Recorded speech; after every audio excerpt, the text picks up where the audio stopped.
If you guys have been following along with my channel, I've been doing basically a Utah Jazz Chronicle. Not only because you guys have been so supportive, but because it has been thrilling. And tonight, my fraternity had a open tab at a local bar. So I took my girlfriend and her friend, and we had a good night. And there was also a senior night at another bar. And I was watching the games, and I also know in Utah, y'all aren't a big fan of drinking, but also the Jazz are called the Utah Jazz when there's no jazz music in Utah. That's a stupid joke, but anybody knows that the Utah Jazz used to be the New Orleans Jazz. It's not even there, but the Utah Jazz is the best story in the NBA. I want to hear your thoughts down below. Before I hear your thoughts down below, you should hit the like and subscribe button because we're on the way to 10,000. And I'm a senior in college, about to go to graduate school and get a job at probably a news station. I have a few job offers, but I'm hopefully getting one in Miami. I have one in Sarasota, but I'm school in Kansas. I'm trying to go to Florida. No income tax, plus marijuana is legal.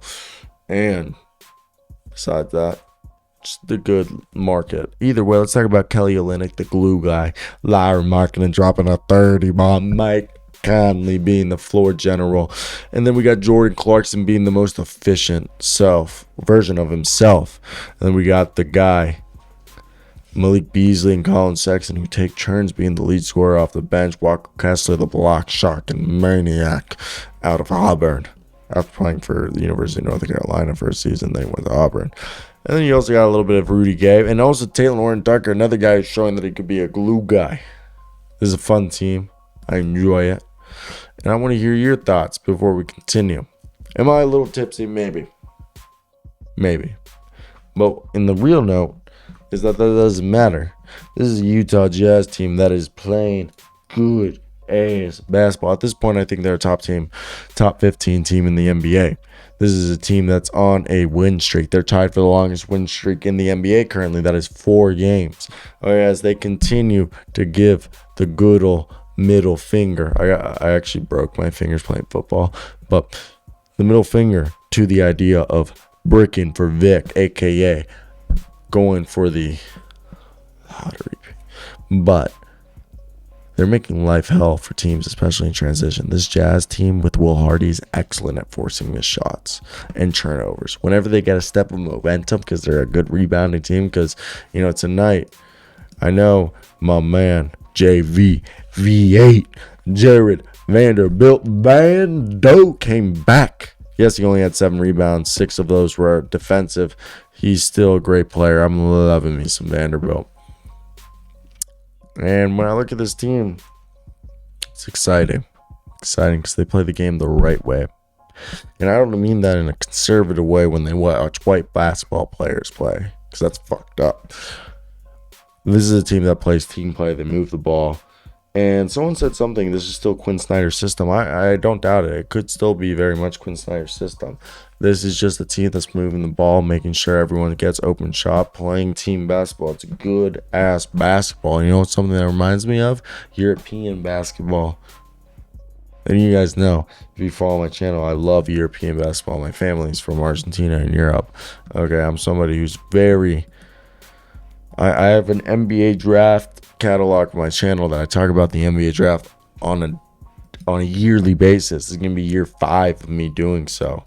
Why? Because I think the NBA draft is one of the most important aspects of the league, and especially the international players.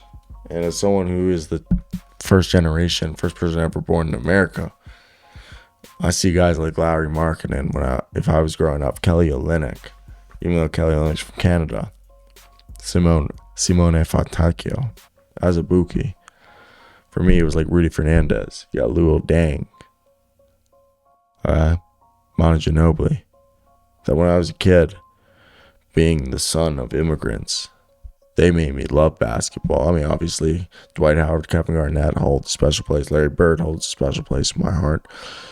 But this is what I love about the Utah Jazz, is that they have a lot of foreign guys. And if you follow my channel, I love basketball because it's an international sport. My rap name was Little Foreign, Little Foreign. And that's why I always grew up enjoying NBA basketball was because it was there when I used to go to, I've told this so many times, I used to go to Argentina and everyone knew who the Spurs was. That's why I love the Spurs. And it just, there's a place in my heart for international players in basketball because always as a kid, and I have a vendetta against my parents for this, but my parents, I probably could have played NIA or D3 basketball. Seriously, like I'm not bad. I'm more of a glue guy, hustle. I'm a 6'1" center. It's the best way to joke around about it. But I probably would play guard, and I'm 160. But like, and when I look at this team, and this is like how I want to play basketball. I want to rebound like Jared Vanderbilt.